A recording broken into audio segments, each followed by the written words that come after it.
Jadi kalau gereja berdiri berdasar di atas firman Tuhan, dia akan memantulkan kebenaran Kristus kepada orang lain. Dan 12 bintang di mahkotanya adalah gambaran dari 12 rasul. Kalau kita perhatikan matahari, bulan, dan bintang, ini adalah benda-benda penerang. Jadi perempuan ini berpakaikan baju putih, bersalutkan matahari, bulan di kakinya, dan bintang 12 di mahkotanya. Ini adalah umat Tuhan yang benar. Karena kita mempunyai gambaran lain perempuan. Di Wahyu 17, perempuan ini disebut Sundal Besar atau Babel Besar. Ada dua perempuan di kitab Wahyu ini. Perempuan yang benar Wahyu 12 dan perempuan Sundal di Wahyu 17. Jadi kalau kita perhatikan, perempuan ini berselubungkan matahari, bulan di bawah kakinya, bermahkotakan 12 bintang di kepalanya. Ia sedang mengandung. Jadi umat Tuhan ini pada saat itu sedang menunggu-nunggu kelahiran dari perempuan ini. Dan digambarkan dalam cerita selanjutnya bahwa ia melahirkan seorang laki-laki.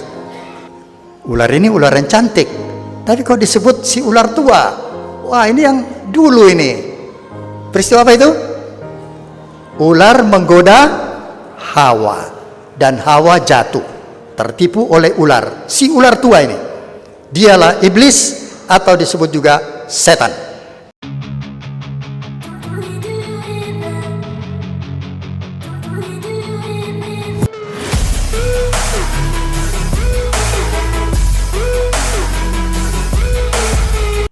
Shalom sahabat Efata Kebenaran. Senang sekali bisa bertemu kembali dengan sahabat di channel ini. Saya berterima kasih karena sahabat sudah mampir dan mengikuti channel ini sampai hari ini.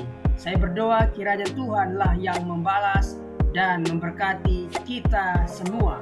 Channel Efata Kebenaran membahas khusus tentang tanda akhir zaman atau peristiwa-peristiwa yang akan terjadi di akhir zaman. Dalam bahasa teologianya adalah eskatologi. Kita akan belajar tentang akhir zaman dari berbagai sumber yang akan disampaikan oleh pendeta-pendeta yang luar biasa dipakai Tuhan di zaman ini. Baik pendeta dari Protestan, Karismatik, Katolik, dan semua pendeta akan kita ambil khotbahnya khususnya tentang akhir zaman. Tujuannya agar kita punya pandangan dari berbagai pendeta-pendeta ini, sehingga kita punya pemahaman yang lengkap dan komprehensif tentang tanda akhir zaman atau nubuatan akhir zaman atau tanda 66 ini. Semoga channel ini boleh memberkati kita semua. Tidak perlu berlama-lama lagi, mari kita langsung saja mendengarkan khotbah tentang akhir zaman dari hamba Tuhan yang luar biasa ini. Namun sebelumnya, mari kita bersatu di dalam doa. Bapa di sorga, kami siap dibekali oleh kebenaran firman tentang nubuatan, tentang tanda-tanda akhir zaman, hal-hal yang akan terjadi di masa depan. Berikanlah kami kemampuan agar kami dapat mengerti rencana Tuhan atas kehidupan kami dan dunia ini. Ajar kami Tuhan agar kami mempersiapkan diri menghadapi hari-hari yang akan datang ini. Kami siap diberkati oleh hamba-Mu ini. Berkatilah hamba-Mu ini, berkati pemberitaan firman Tuhan, berkati kami semua.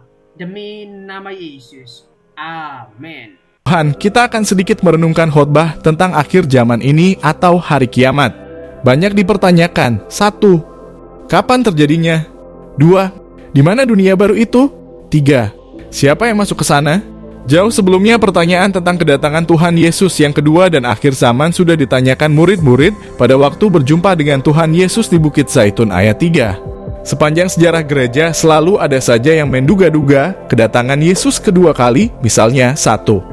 William Miller antara 21 Maret 1843 dan 21 Maret 1844. 2. Joseph Wolf, 1847-3.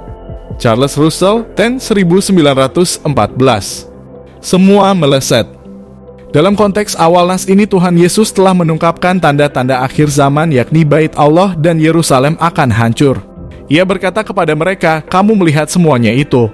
Aku berkata kepadamu, sesungguhnya tidak satu batu pun di sini akan dibiarkan terletak di atas batu yang lain, semuanya akan diruntuhkan." Matius 24:2. Peristiwa ini telah terjadi pada tahun 70 AD waktu Jenderal Titus mengepung tahun 65 AD dan menyerang kota Yerusalem tepat pada perayaan Paskah tahun 70 AD.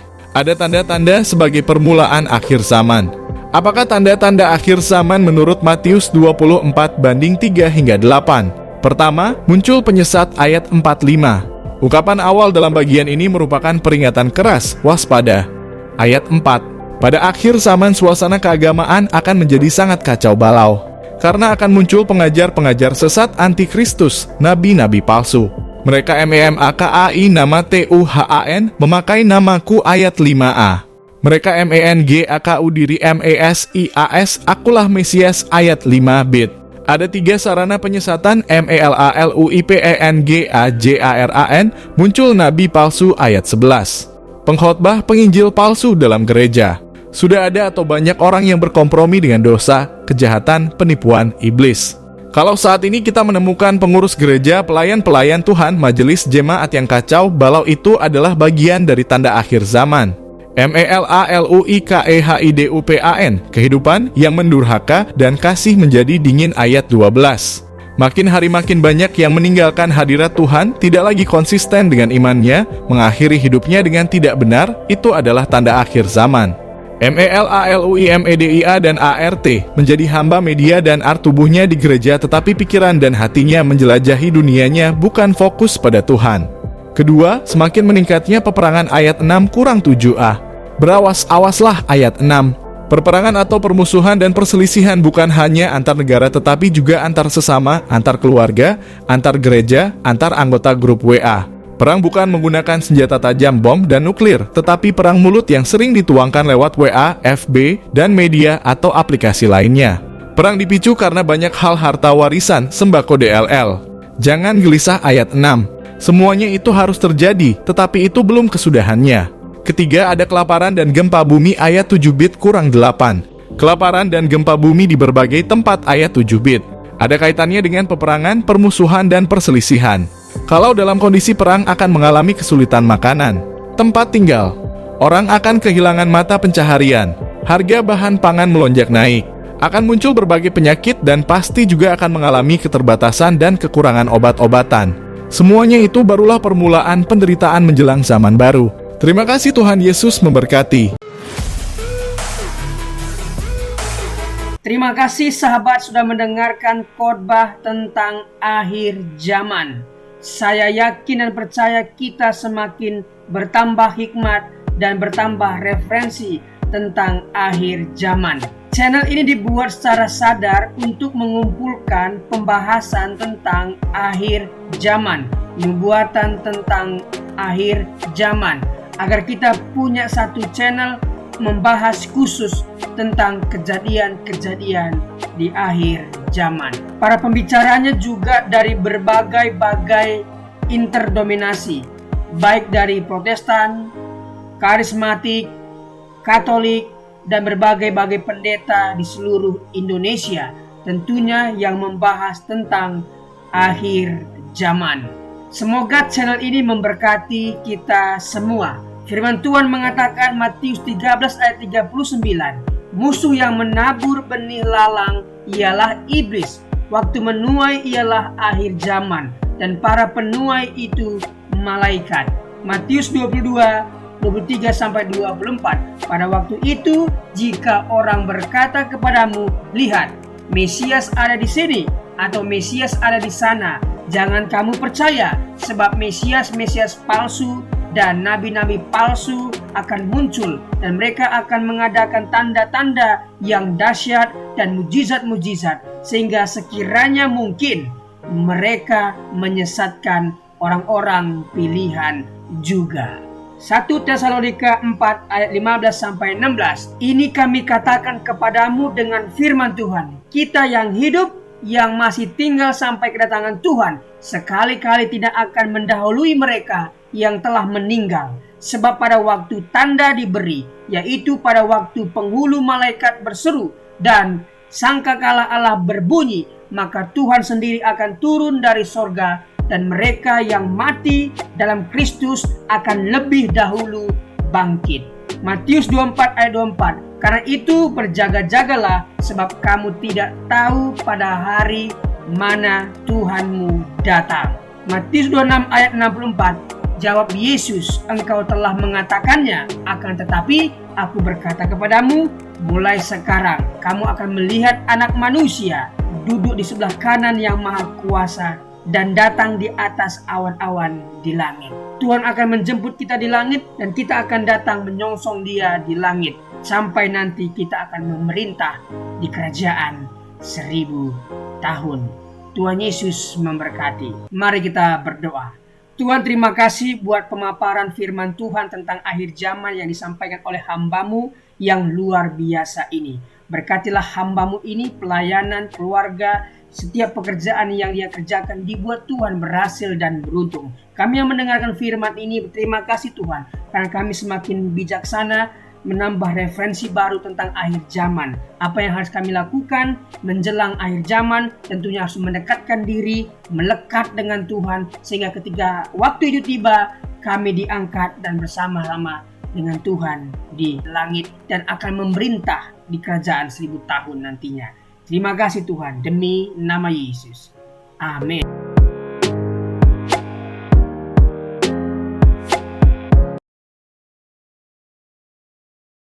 Từ lâu nấu cho mình tác lỗ để bởi sẩy bù phá y chẳng mày dầu giá bù phá tê cháu trong say liều tê lưng tàu in nấu nè tê cháu xin cồn tê cháu xin nè cho mình nói xin bay bài đi tròi đi dẫn đi coi à mày tu xin nào muốn tới lịch xa tán tê nè kéo ngạo mày mòn chùi bù phá ao tê đọc lên nó tê cháu khai sĩ sẽ coi cha xin nào mà bài đi bây giờ cho mình cha xin nêu bên ngoài với bài sa tan nhà bù phá cho mình không hay nào như vậy mình đi luôn tàu thằng này bây giờ đi tập sa tan và cha xin vào cái một bù phá bay cho bên pan âm bay tới lầu càng thì pay mà thằng pay mặt bây ăn xây ra cái lầu mình pan play mà nè cho chơi miền bù phá cháu bù phá nè đi dùng chọc vần mà cháu ăn xây ra cái lầuวันใดจัดเดี๋ยวจะอยู่ไหนเดี๋ยวเจ้าเพี้ยนำมากูต้องใส่ตูต้องใส่แต่ไปจะเหม็นเดี๋ยวเจ้าเหลวไปเดี๋ยวกูทันอีกไง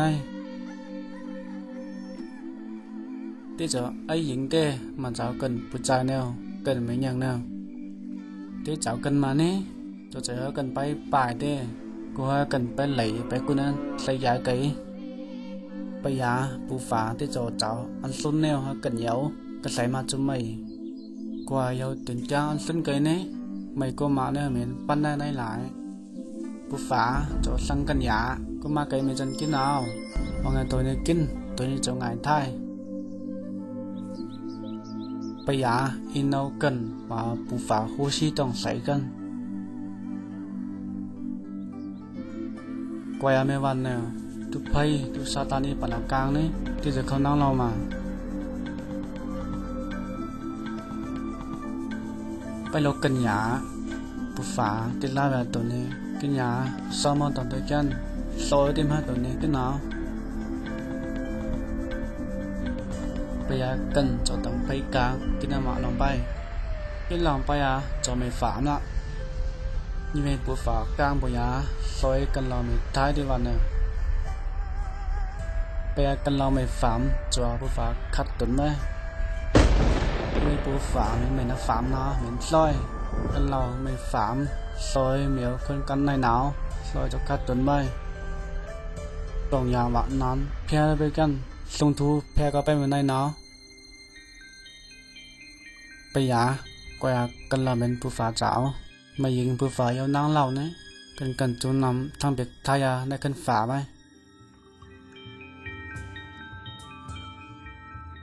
ซอยก cần lao nhà nhỏ lấy ra để bơi sấy hà lại cần chụp bay hắn nói để sấy chăng cái bài miêu à cái trọi trong sấy à là ai tọc liền cho có phần bơi bay hạt trong biểu hôm nay cần bù phá bay coi à mà dạy cần lao hạt bơi hạt cho mình nay cần năng phá được bài não bù phá và cần lao tòng lỏng và nămไปกันเมียวคนกันในหนาว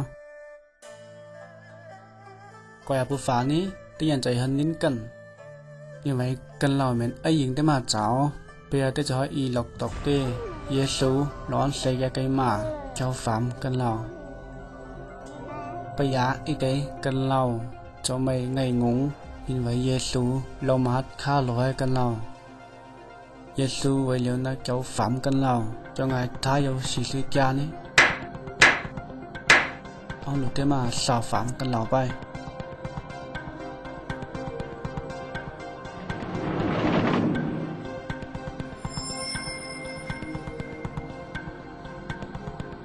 我要跟老信耶稣ไปหินซ่าเกี่ยวกับมาต่อไปเกี่ยวเยซูไปนี่ทั้งเบ็กกันเราท้ายยาบนควันโจในคันฝาใบว่าปูฝาเยาจิงใส่วันยามีสัญญาสลาวนี้นิทายาเนี่ยจะไปเก็บไพ่ไปที่ไต้ฟุ้งเหมือนไต้ต่อยผู้ฟ้าเจ้าตีปล่อยไพ่ซอยวงยากันเราไม่ไปเก็บเยซูหนาวมีตั้งหวังเขาผู้ฟ้าหวังเขาเยซูกลางหนาวไปปลายไพ่ไปเก็บไพ่จะลองตีไปโยโหโยคำหวังกันเราเก็บเยซูนี้กันเราทายาจนในคันเตียงฝาไปอีไว้เยซูจะใจตองกองเนาะไปกันเทียบค่าเราต่อแนวขึ้นไปในทั้งปูฝาตั้งหน้าบางอย่างตัวสัญญาโซนี้จะในกันฝาไปว่าปูฝาหน้าเยาจึงใส่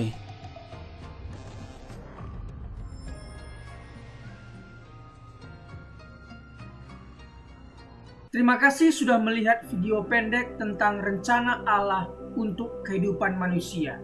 Sejak dari awal Tuhan menciptakan Adam dan Hawa. Dia juga sudah merencanakan akan keselamatan manusia melalui pengorbanan anaknya yang tunggal. Tidak ada cara lain selain menerima Tuhan Yesus yang adalah jalan, kebenaran, dan kehidupan. Tidak ada seorang pun yang bisa bertemu dengan Bapa kalau tidak melalui Tuhan Yesus. Tuhan Yesuslah yang menjadi jembatan seperti video yang kita barusan lihat. Jadi rencana Allah itu sangatlah sederhana. Rencana keselamatan yang diberikan Allah sangatlah sederhana. Mari kita lihat artikel berikut ini. Rencana keselamatan Allah yang sederhana namun penuh kuasa. Hai kawan, saya akan mengajukan pertanyaan yang paling penting di dalam kehidupan ini. Kebahagiaan dan kesusahan Anda di masa akan datang bergantung pada jawaban Anda. Pertanyaannya adalah, apakah Anda sudah diselamatkan? Ini bukan pertanyaan tentang perbuatan baik Anda, bukan juga apakah Anda anggota gereja, tetapi apakah Anda sudah diselamatkan? Apakah Anda yakin akan masuk surga setelah meninggal dunia? Alkitab berkata bahwa untuk dapat masuk surga, seseorang harus dilahirkan kembali. Dalam Yohanes 3 ayat 7. Yesus berkata kepada Nikodemus, kamu harus dilahirkan kembali. Karena yang dilahirkan dari daging adalah daging, yang dilahirkan dari roh adalah roh. Dalam Alkitab, Allah memberikan rencana bagaimana caranya untuk dapat dilahirkan kembali, yang berarti diselamatkan. Rencananya sangat sederhana. Anda dapat diselamatkan hari ini juga. Bagaimana caranya? Langkah pertama, Anda harus sadar bahwa Anda adalah orang berdosa. Karena semua orang telah berbuat dosa dan telah kehilangan kemuliaan Allah. Roma 3 ayat 23. Karena semua orang lahir dengan hati yang berdosa, hati yang dari daging. Anda adalah orang berdosa dan terpisah dari Allah karena dosa. Sebab upah dosa ialah maut. Roma 6 ayat 23. Ini artinya pemisahan kekal dari Allah di dalam neraka. Manusia ditetapkan untuk mati hanya satu kali saja, dan sesudah itu dihakimi. Ibrani 9 ayat 27. Tetapi Allah sangat mengasihi Anda. Dia telah memberikan anaknya yang tunggal, Yesus, untuk menanggung dosa Anda dan mati untuk Anda. Dia, Yesus, yang tidak mengenal dosa telah dibuatnya menjadi dosa karena kita, supaya di dalam Dia kita dibenarkan oleh Allah. 2 Korintus 5 ayat 21. Yesus harus meneteskan darahnya dan mati karena nyawa makhluk ada di dalam darahnya. Imamat 17 ayat 11. Tanpa penumpahan darah tidak ada pengampunan. Ibrani 9 ayat 22. Akan tetapi Allah menunjukkan kasih-Nya kepada kita oleh karena Kristus telah mati untuk kita ketika kita masih berdosa. Roma 5 ayat 8. Meskipun kita tidak dapat mengerti bagaimana caranya, Allah berkata bahwa dosa-dosa setiap orang yang percaya kepadanya telah dibebankan kepada Yesus dan Ia mati untuk kita. Dia dijadikan pengganti kita. Ini adalah kebenaran. Allah tidak dapat berbohong, kawanku. Sekarang Allah memberikan kepada manusia bahwa di mana-mana semua mereka harus bertobat. Kisah Para Rasul 17 ayat 30. Langkah kedua adalah pertobatan. Pertobatan ini adalah sunat hati. Kalau di perjanjian lama Tuhan minta Abraham, Kejadian 17, dan semua keturunannya disunat sebagai tanda perjanjian yang kekal. Makna rohaninya adalah dalam perjanjian baru Tuhan Yesus memperkenalkan tujuan dari sunat jasmani adalah sunat hati, yaitu secara rohani. Sunat jasmani dilakukan sebagai upaya memurnikan diri dan dari aspek medis dapat menghindari sejumlah sakit penyakit. Sunat hati secara rohani memurnikan hidup kita dari dosa dan maut. Yeremia 4 ayat 4 berkata tentang sunat hati supaya terhindar dari murka Allah. Perbuatan-perbuatan yang jahat adalah kehidupan yang tidak takut akan Tuhan, tidak hidup mengasihi Dia dan tidak beribadah kepadanya. Sunat hati berarti bertobat dari kehidupan yang jahat dan menaati Tuhan. Mengatakan betapa baik, kuat dan dahsyat, adil dan kasih Tuhan hingga layak disembah oleh semua orang. Pertobatan harus disertai perbuatan. Cara berpikir di mana seseorang mengaku dan setuju bahwa ia orang berdosa di hadapan Allah dan mengaku serta menerima pengorbanan Yesus di kayu salib untuk setiap orang percaya. Dalam Kisah Rasul 16 ayat 30-31, penjaga-penjaga Filipi bertanya kepada Paulus dan Silas, "Tuan-tuan, apakah yang harus aku perbuat supaya aku selamat?" Jawab mereka, "Percayalah kepada Tuhan Yesus Kristus dan engkau akan selamat." Percayalah kepadanya sebagai seorang yang telah menanggung dosa-dosa Anda dan mati mengganti Anda, dikuburkan dan dibangkitkan kembali oleh Allah. Kebangkitannya memastikan bahwa orang percaya dapat yakin akan kehidupan kekal. Sesaat Yesus diterima sebagai juru selamat, kebangkitannya memastikan bahwa orang percaya dapat yakin akan kehidupan kekal sesaat Yesus diterima sebagai juru selamat.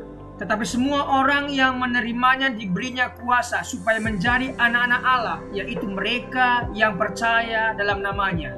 Yohanes 1 ayat 12. Sebab barang siapa yang berseru kepada nama Tuhan akan diselamatkan. Roma 10 ayat 13. Barang siapa dalam kutipan di atas termasuk Anda diselamatkan bukan berarti mungkin atau dapat, tetapi pasti diselamatkan. Tentu Anda sadar bahwa Anda seseorang berdosa. Saat ini juga, dimanapun Anda berada, bertobatlah, serahkanlah hatimu kepada Allah dalam doa pengakuan dosa dan pertobatan yang sungguh-sungguh. Dalam Lukas 18 ayat 13, seorang yang berdosa berdoa, "Ya Allah, kasihanilah aku orang berdosa ini." Berdoalah, "Ya Allah, aku tahu bahwa aku adalah orang berdosa. Aku percaya bahwa Yesus telah menggantikan aku waktu Dia mati di kayu salib. Aku percaya bahwa penumpahan darahnya, kematiannya, penguburannya, dan kebangkitannya adalah untuk aku. Sekarang aku menerimanya sebagai juru selamatku. Terima kasih atas pengampunan dosa-dosaku, pemberian keselamatan dan kehidupan yang kekal karena rahmat dan anugerah-Mu. Amin." Terimalah firman Allah dan dapatkanlah keselamatan daripadanya dengan iman. Percaya, maka Anda akan diselamatkan. Secara lahiriah mungkin kita kelihatan pergi ke gereja, membaca Alkitab, namun jika hati kita masih tinggal dalam kegelapan, diliputi ketakutan, kebimbangan, kepentingan diri sendiri, dan memaksakan kehendak sendiri, kita harus mempersembahkan hati kepada Tuhan sebagai persembahan yang terbaik. Bukan gereja, perkumpulan ataupun perbuatan-perbuatan amal ibadah yang menyelamatkan Anda. Ingatlah, hanya hati yang diserahkan kepada Allah yang dapat disucikan dan diselamatkan. Rencana keselamatan Allah yang sederhana adalah Anda orang berdosa. Apabila Anda tidak percaya dalam Yesus yang telah mati menggantikan Anda, pasti Anda akan tinggal untuk selama-lamanya di dalam dosa dan maut.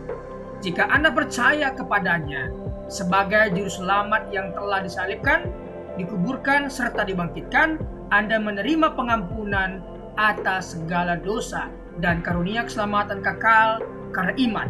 Anda mungkin berkata, tidak mungkin semudah itu.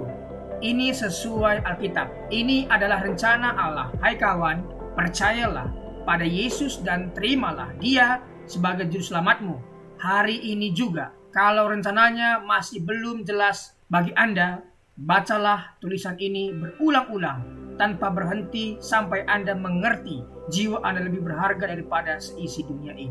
Apa gunanya seseorang memperoleh seluruh dunia tetapi ia kehilangan nyawanya? Markus 8 ayat 36. Marilah serahkan hatimu kepada Tuhan sebagai persembahan yang hidup, kudus dan sukarela. Anda harus benar-benar pasti akan keselamatan pribadi ini. Apabila Anda kehilangan jiwa, Anda akan kehilangan surga dan kehilangan segala-galanya. Percayalah dan biarkanlah Allah selamatkan Anda saat ini juga. Kuasa dan kasih Allah akan selamatkan Anda. Tetapkan hati Anda dan perubahan cara pandang memungkinkan Anda untuk hidup sebagai orang Kristen yang selalu menang atas pencobaan. Pencobaan-pencobaan yang kamu alami ialah pencobaan-pencobaan biasa yang tidak melebihi kekuatan manusia, sebab Allah setia dan karena itu Ia tidak akan membiarkan kamu dicobai melampaui kekuatanmu. Pada waktu kamu dicobai, Ia akan memberikan kepadamu jalan keluar sehingga kamu dapat menanggungnya. 1 Korintus 10 ayat 13. Jangan bergantung pada perasaan Anda. Perasaan itu selalu berubah. Berdirilah pada janji-janji Allah. Janji-janji Allah tidak pernah berubah. Setelah Anda selamat, ada 3 hal yang perlu dilakukan setiap hari untuk pertumbuhan iman. Berdoa, berbicara kepada Allah, baca Alkitab, biarkanlah Allah berbicara kepada Anda, dan Anda berbicara bagi Allah. Dan perlu dibaptis air sesuai ketaatan Anda pada Tuhan Yesus Kristus sebagai kesaksian dan demonstrasi imanmu. Dan kemudian bergabung secepatnya dengan gereja yang mengajarkan Alkitab sebagai firman Allah. Jadi janganlah malu bersaksi tentang Tuhan kita. 2 Timotius 1 ayat 8. Setiap orang yang mengakui aku di depan manusia, aku juga akan mengakuinya di depan Bapakku yang di sorga. Matius 10 ayat 32. Amin. Itulah tadi rencana keselamatan Allah yang sangat sederhana. Yang pertama, kita harus sadar bahwa kita orang berdosa. Yang kedua, kita harus bertobat, meninggalkan yang lama dan beralih kepada Tuhan, dan berdoa untuk menerima Yesus sebagai Tuhan dan Juru Selamat kita. Dan setelah melakukan ini, ada 3 hal lagi yang kita harus lakukan, yaitu berdoa, berbicara kepada Tuhan apa yang menjadi pergumulan kita. Yang kedua, baca firman, mendengarkan Tuhan berbicara lewat firman kepada kita. Kemudian kita berbicara kepada Tuhan. Yang ketiga adalah bersaksi. Jangan malu bersaksi. Setelah engkau diselamatkan oleh Tuhan, bersaksilah.